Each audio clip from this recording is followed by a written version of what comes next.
Assalamualaikum warahmatullahi wabarakatuh. Mengawali pagi ini dengan basmalah dan senyum indah. Semoga Allah memudahkan setiap urusan kita dan memberikan berkah di dalamnya. Ayah bunda tetap semangat ya menemani ananda belajar di rumah. Tentu banyak cerita seru selama melakukan pembelajaran seperti acuan yang selalu guru kirimkan. Penggunaan teknologi seperti gawe atau gadget di tengah pandemi COVID-19 tampaknya tak bisa dihindari lagi. Pembelajaran hampir sepenuhnya dilakukan secara daring, membuat anak kita lekat dengan gawe. Langsung saja kita simak parenting dengan tema berdamai dengan gawe saat menemani anak belajar dari rumah bersama narasumber kita Ibu Nurul Fatimah. Beliau adalah salah satu praktisi di bidang pendidikan anak usia dini. Assalamualaikum warahmatullahi wabarakatuh. Apa kabar ayah bunda? Alhamdulillah bisa bersilaturahim kembali meskipun tidak secara langsung, karena memang kondisi saat ini menyebabkan beberapa hal harus dibatasi. Kita tidak bisa bersalaman secara langsung, tidak bisa kumpul-kumpul, bahkan anak-anak tidak bisa bersekolah secara langsung, datang ke sekolah untuk bertemu bu guru dan teman-teman. Dan sampailah kita di masa BDR atau belajar dari rumah. Mungkin pada awalnya anak-anak suka ya ayah bunda karena bisa bermain dengan leluasa di rumah. Tapi mungkin belakangan juga mulai merasa bosan karena harus bermain dengan lingkungan yang terbatas, dengan teman-teman yang terbatas. Nah, bagaimana dengan ayah bunda? Ada yang bahagia nih karena waktu untuk berkumpul dengan anak-anak jadi semakin panjang. Dan ada juga yang mungkin merasa cemas, merasa kurang nyaman. Tapi insya Allah dengan kerelaan kita, dengan kerja keras dan kerjasama kita akan bisa melalui masa transisi ini dengan baik. Demikian juga bagi anak-anak, mari kita dampingi mereka untuk beradaptasi, berikan penjelasan yang bisa mereka terima bahwa belajar dari rumah saat ini merupakan pilihan yang terbaik untuk keselamatan bersama. Di masa BDR ini, gawe menjadi salah satu item yang selalu hadir. Kalau ada pertanyaan, sebenarnya penggunaan gawe di masa BDR ini jadi solusi atau masalah sih?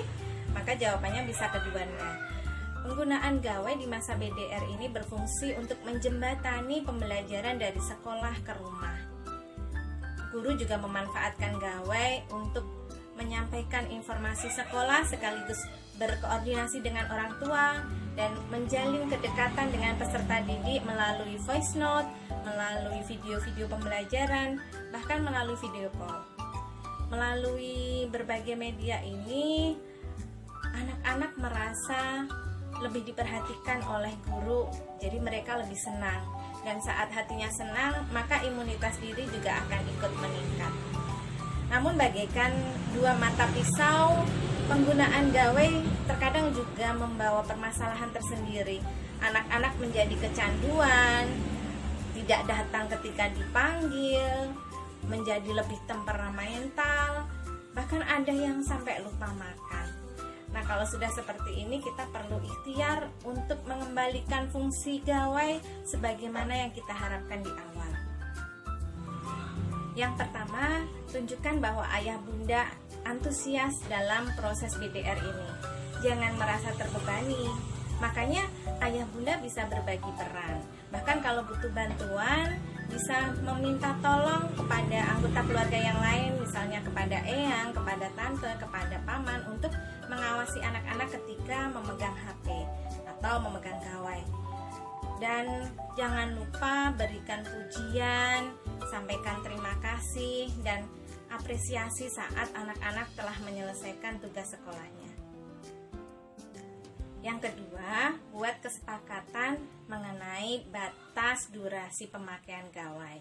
Hindarkan media digital dari anak-anak di usia di bawah 2 tahun. Biarkan mereka mengeksplor semua fungsi panca indera yang sudah Allah karuniakan.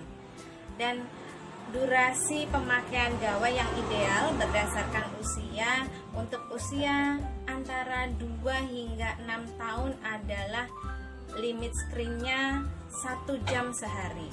Untuk anak usia 6 sampai 12 tahun batas maksimalnya sekitar 1,5 hingga 2 jam.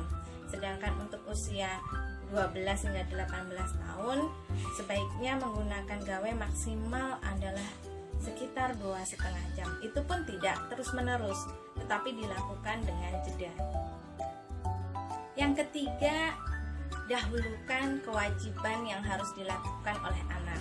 Misalnya mandi, makan, sholat, belajar, kemudian membantu orang tua, dan hindarkan pemakaian gawai di waktu menjelang tidur. Mengapa demikian? Karena apa yang mereka lihat, apa yang mereka tonton, itu yang akan berbekas dan tertanam di alam bawah sadarnya. Jadi kalau sebelum tidur yang mereka tonton adalah tayangan-tayangan yang mengandung unsur kekerasan atau pertarungan atau kecemasan, bisa jadi hal-hal tersebut yang tertanam di alam bawah sadarnya. Selanjutnya, perhatikan, dampingi, dan pilah konten ataupun aplikasi yang ramah anak. Konten yang sesuai untuk anak-anak adalah konten yang mengandung muatan moral agama yang biasanya bisa kita akses melalui buku digital atau permainan edukasi, kemudian aktivitas yang merangsang perkembangan motoriknya, serta muatan-muatan yang mengajak anak-anak berpikir kreatif. Selain itu, variasikan kegiatan aktivitas anak-anak sehari-hari agar mereka tidak melulu berinteraksi dengan gawai. Ingat, gawai bukan diberikan untuk membuat anak-anak diam. Terakhir, jadilah contoh yang baik bagi anak-anak menjadi pemakai gawai yang bijak. Jika waktu kita berkumpul bersama anak-anak terbatas, maka benahi kurangnya kuantitas ini dengan kualitas kebersamaan yang baik. Ayah dan bunda, itulah beberapa langkah untuk berdamai dengan gawai selama membersamai anak-anak melaksanakan belajar dari rumah. Mungkin dulu kita berpikir bahwa anak-anak sama sekali tidak boleh menggunakan gawai. Tapi saat ini mungkin kita perlu berpikir ulang, karena gawai bukan lagi sekedar alat untuk berkomunikasi, namun juga berperan dalam proses pembelajaran anak-anak. Bahkan para pakar meramalkan kelak di tahun 2030 sekitar 800 juta pekerjaan manusia akan dilakukan oleh robot. Hal ini sama dengan yang diperkirakan oleh Jack Ma bahwa 85% kegiatan jual beli akan dilakukan melalui e-commerce atau melalui internet. Nah, teknologi tidak bisa kita tinggalkan.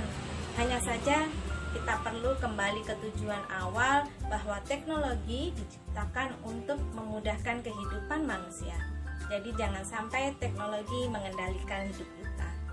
Demikian yang bisa kami sampaikan. Mohon maaf atas segala kekurangan. Wassalamualaikum warahmatullahi wabarakatuh. Wah, ternyata diperlukan sikap yang bijak saat menemani Ananda menggunakan gawai ya ayah bunda. Jazakumullah khair kepada narasumber kita hari ini, Ibu Nurul Khotimah. Dan juga terima kasih kepada ayah bunda yang telah bergabung dalam sesi ini. Semoga kita bisa berkomitmen untuk mengaplikasikan tips-tips yang telah disampaikan. Mohon maaf atas segala hal yang tidak berkenan, dan akhirnya wassalamualaikum warahmatullahi wabarakatuh.